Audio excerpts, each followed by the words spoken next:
ఇటువంటి stone work ఉన్న లేస్ని మన బ్లౌజ్కి అటాచ్ చేసినప్పుడు సూది అనేది విరిగిపోతుంది.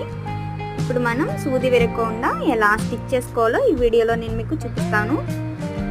ఇక్కడ బ్లౌజ్కి ఈ లేస్ని అటాచ్ చేసుకుని ఇక్కడ చూడండి వెనకాల పాదం లిఫ్ట్ చేసేది ఉంటుంది కదా, దాన్ని మనం ఇలా పట్టుకుని పైకి కిందికి అంటూ ఉండాలి. దాన్ని అసలు మనం వదిలేయకూడదు. పట్టుకుని పైకి కిందికి అంటూ జనరల్గా మనం కుట్టినట్టు కాకుండా స్లోగా కుట్టుకుంటూ వెళ్ళాలి. ఇలా చేసినట్లయితే మనకి ఎక్కడ సూది అనేది విరగదు. ఇదే విధంగా రెండు వైపులా కుట్టుకోవాలి. అంతేనండి, దీనికి ఒక చిన్న టిప్ అంతే.